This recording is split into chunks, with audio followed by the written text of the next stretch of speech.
नगीना सांसद और Bhim army chief Chandrashekhar Ravan पर यौन उत्पीड़न के गंभीर आरोप लगने के बावजूद अब तक एक एफआईआर तक दर्ज न होना भारत की न्याय व्यवस्था पर गंभीर सवाल खड़े करता है। दलित समाज की बेटी रोहिणी घावरी कई दिनों से न्याय के लिए गुहार लगा रही है, लेकिन सत्ता और प्रभाव के आगे जैसे पूरा सिस्टम मूक दर्शक बना बैठा है। हताशा की इस स्थिति में अब रोहिणी ने यूनाइटेड नेशंस के सामने भूख हड़ताल पर बैठने का ऐलान कर दिया है, जो न सिर्फ भारत की छवि को अंतर्राष्ट्रीय स्तर पर शर्मसार कर सकता है, बल्कि ये भी दर्शाता है कि एक आम नागरिक अपने ही देश में इंसाफ के लिए कितना लाचार हो चुका है।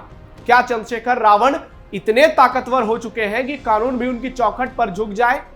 अब वक्त है कि न्याय के नाम पर चुप्पी तोड़ी जाए और दोषियों को कानून के कटघरे में खड़ा किया जाए। इसी बीच खबर आई कि चंद्रशेखर रावण ने रोहिणी घावरी को फोन किया और फोन पर उन्होंने रोहिणी से बहुत बड़ी बड़ी बातें की और खूब रोए। नमस्कार, कैपिटल टीवी देख रहे हैं आप और मैं हूं आपके साथ नवेंदु शेखर झा।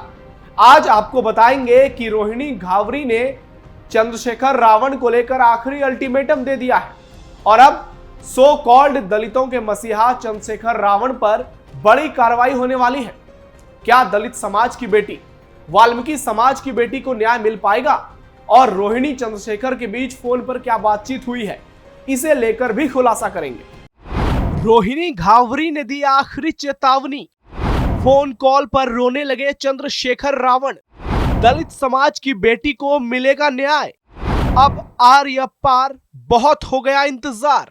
सबसे पहले आपको बताते हैं कि रोहिणी घावरी का आखिरी अल्टीमेटम क्या है, जिसके लिए उन्होंने सोशल मीडिया साइट एक्स का सहारा लिया है।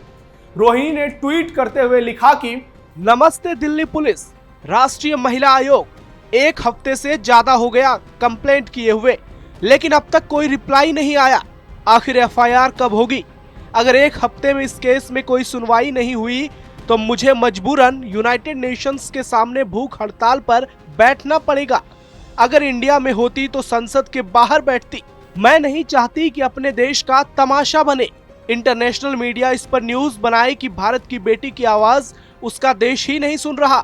बड़ी मुश्किल से डिप्रेशन से निकल के इतनी हिम्मत की लड़ूं मैं अपने आत्मसम्मान के लिए, लेकिन आप लोग भी मुझे सिर्फ निराश कर रहे हो। मैं किसी नेता की कोई हेल्प नहीं लेना चाहती। मैं देखना चाहती हूं कि अपने देश में एक आम इंसान को न्याय के लिए किस तरह की कठिनाइयों का सामना करना पड़ता है।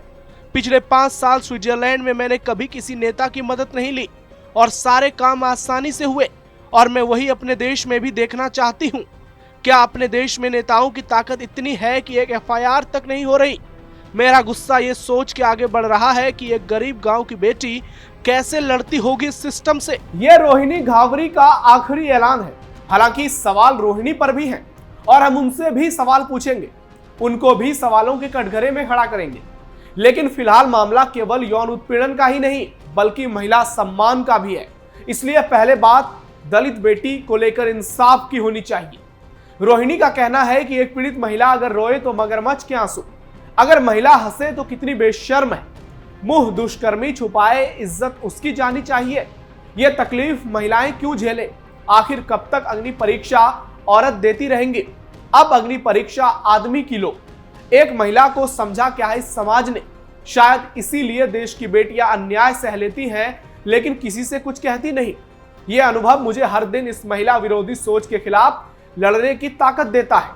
न लड़ाई सावित्रीबाई फूले जी की आसान थी, न लड़ाई मायावती की आसान थी, न लड़ाई रोहिणी की आसान है, लेकिन जो अन्याय के खिलाफ लड़ा है वही तो महान है। ये कहना है रोहिणी घावरी का। उन्होंने कहा है कि बाबा साहेब के आदर्शों पर चलने वाली बेटी किसी छल कपटी लालची लोभी से डरेगी नहीं, बल्कि इस लड़ाई को जीत कर बताएगी। रोहिणी के सामने फोन कॉल पर गिड़गिड़ाए नगीना सांसद। हाल ही में दिए एक इंटरव्यू में रोहिणी ने कई बड़े और चौंकाने वाले खुलासे किए। उन्होंने बताया कि उनके शिकायत देने के बाद हाल ही में चंद्रशेखर आजाद रावण ने उनसे फोन पर बातचीत की और कहा कि वो कोर्ट में उनके खिलाफ एक शब्द नहीं बोलेंगे और जेल चले जाएंगे। रोहिणी ने यह भी बताया कि फोन पर बातचीत के दौरान दोनों खूब रोए और उन्होंने चंद्रशेखर से कहा कि आप भी मेरे खिलाफ केस कर दो, मैं भी जेल चली जाऊंगी। क्या रोहिणी अब भी चंद्रशेखर से प्यार करती है? जब यह सवाल उनसे पूछा गया तो उन्होंने कहा कि वो उनसे बहुत प्यार करती थी, लेकिन अब वो चाहती हैं कि चंद्रशेखर को यह एहसास हो कि उन्होंने उनके साथ जो किया वो कितना गलत था और इससे उनकी भावनाओं को गहरी ठेस पहुंची है। रोहिणी ने फिर दोहराया कि उन्हें 2022 तक चंद्रशेखर के शादीशुदा होने की जानकारी ही नहीं थी। ये बात उन्हें तब पता चली जब चंद्रशेखर ने गोरखपुर से विधायक चुनाव के लिए नामांकन दाखिल किया और उनके हलफनामे में उनकी शादी का जिक्र था, जिसके बाद रोहिणी के होश उड़ गए। गोरखपुर चुनाव में हुआ था चंद्रशेखर रावण का पर्दाफाश। जब रोहिणी को चंद्रशेखर के शादीशुदा होने का पता चला तो उन्होंने रिश्ता तोड़ने की कोशिश की, लेकिन चंद्रशेखर ने उन्हें तब ये कहकर मना लिया कि वो उनकी सोलमेट यानी आत्मीय साथी हैं और दोनों मिलकर बहुजन समाज के लिए काम करते रहेंगे, जो काशीराम और मायावती भी नहीं कर पाए। ये रोहिणी घावरी का दावा है। साथ ही उन्होंने ये भी आरोप लगाए हैं कि चंद्रशेखर के खिलाफ आवाज उठाने के बाद से उन्हें लगातार सोशल मीडिया पर हमलों और बदनामी के आरोपों का सामना करने की धमकी मिल रही है। रोहिणी घावरी क्यों नहीं आ रही है इंडिया? जब मामला गंभीर हो तो दोनों पक्षों की राय जरूर सुननी चाहिए, इसलिए हम रोहिणी से भी कुछ सवाल करना चाहते हैं। रोहिणी आखिर भारत क्यों नहीं आ रही? वो जिस तरह से भूख हड़ताल और यूएन के सामने धरने की बात कर रही हैं, निश्चित तौर पर इससे भारत की छवि खराब होगी। इसलिए उन्हें भारत आकर ये लड़ाई लड़नी चाहिए, क्योंकि मामला बहुत संवेदनशील है। एक सांसद पर यौन उत्पीड़न के आरोप लगाए गए। ऐसे में रोहिणी ने अगर सीधी लड़ाई का ऐलान किया है तो उन्हें भारत आना चाहिए और फिर अपनी लड़ाई मजबूती से लड़नी चाहिए। स्विट्जरलैंड और यूरोप से अगर वो इसी तरह से हर दिन कुछ न कुछ केवल खुलासा करती रहेंगी तो जाहिर सी बात है कि मामला की गंभीरता कम हो जाएगी। हालांकि दूसरी ओर रोहिणी पर कई सवाल भी उठ रहे हैं। चंद्रशेखर के समर्थक उन पर हमले बोल रहे हैं, जबकि एक बड़ा तबका है जो ये चाहता है कि रोहिणी को न्याय मिले। लेकिन सवाल यही है कि रोहिणी अगर भारत आती हैं तो क्या उनके जान पर खतरे नहीं आएंगे? क्या रोहिणी पर हमले की कोशिश नहीं होगी? इसलिए रोहिणी डरी हुई है। क्या चंद्रशेखर रावण पर होगी बड़ी कार्रवाई? हालांकि अभी तक मामले में एफआईआर भी दर्ज नहीं किया गया है, जो सिस्टम पर तो सवाल उठाता ही है, साथ ही महिला सम्मान को लेकर भी कई सवाल खड़े करता है। हमारे देश में महिलाओं का सम्मान सबसे ऊपर है। ऐसे में रावण पर कार्रवाई में हो रही देरी लोगों को खटक रही है। उनके मन में सवालों की फहरिस्त तैयार हो रही है। सरकार से सिस्टम तक कटघरे में है।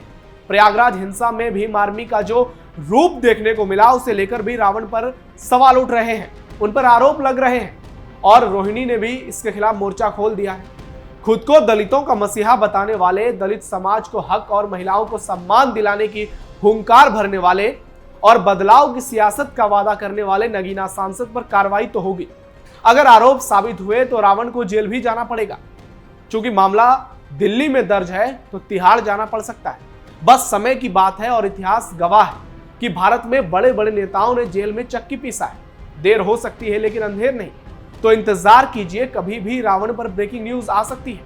कभी भी आपको सुनने को मिल सकता है कि चंद्रशेखर रावण की गिरफ्तारी हो गई है। हालांकि ये निर्भर करता है कि एफआईआर कब तक दर्ज होगी। हालांकि इससे पहले रोहिणी के आरोपों को लेकर महिला आयोग में शिकायत दर्ज हो चुकी है, लेकिन अब तक एफआईआर दर्ज नहीं होना कई सवाल खड़े करता है। लेकिन जब एफआईआर दर्ज हो जाएगी तब चंद्रशेखर रावण पर बड़ी कार्रवाई देखने को मिलेगी, इस बात की पूरी संभावना है। तो इस खबर पर आपकी क्या राय है? आप चंद्रशेखर रावण को लेकर क्या सोचते हैं? कमेंट बॉक्स में अपना फीडबैक जरूर दीजिए। ऐसी और ही खबरों के लिए आप जुड़े रहिए कैपिटल टीवी के साथ। धन्यवाद।